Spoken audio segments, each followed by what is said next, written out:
how do you go from having like this really shiny, reflective, brass colored chrome dome to this?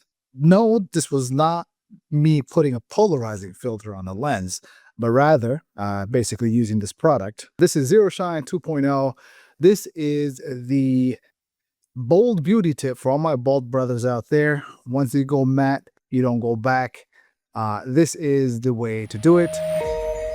This is just simply a camera confidence kind of thing. Quick story time. This is me in high school, full head of hair, thick, but normally I'd keep it buzzed. But then come college, I'm like, hey, you know what? Let me grow some of this out. Testing, 1, 2, 3, testing. This setup is so ghetto right now, you have no idea. First of all, this is proper light placement. Give me a moment. Coherent. Express, emphasize, and boop.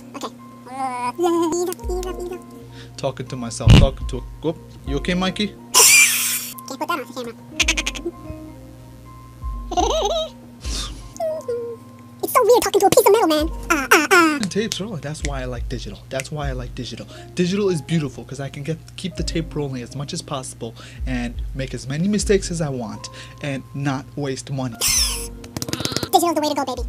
Can I hear it? Yes, I can. Digital's the way to go. But that was my peak hair. Now, normally people consider options, and for me at the time, this is over 10 years ago, was, hey, let me try some Rogaine. So I applied Rogaine for several months. The problem with Rogaine for me was it was giving me acne, and it wasn't actually like it was slowing down the hair loss, but it wasn't stopping it, nor was it reversing it.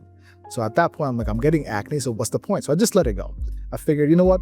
I would normally keep a short hairstyle anyway, so I might as well just embrace that reality. Now, the key thing was, in some of my photos, I could start seeing the outline of my scalp. In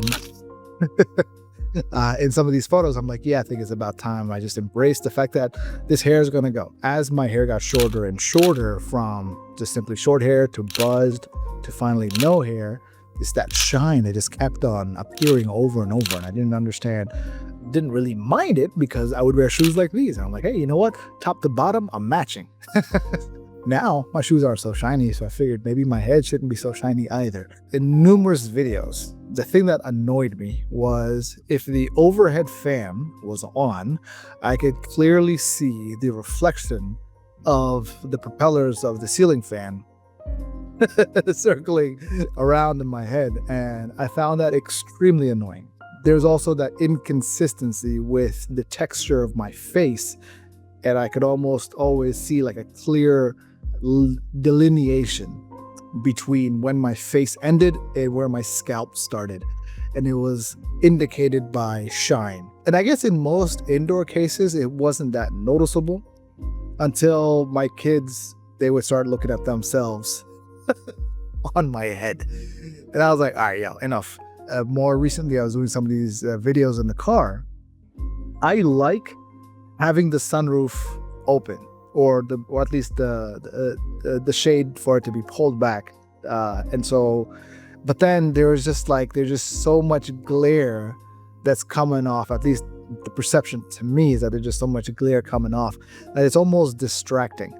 And so I was like, all right, what is the appropriate solution to this?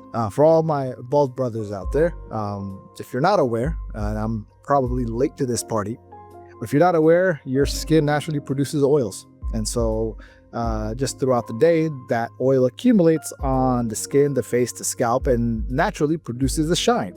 So, which is fine, right? I guess it's the body's way of maintaining some level of moisture and protection of the skin. But the challenge is when you're trying to record on camera, there's that odd inconsistency. I remember I was making fun of my dad. This is him here. And one time he was being interviewed for a thing that was a feature on Nickelodeon. There was a local community outreach that Nickelodeon thing was doing for featuring some different stuff.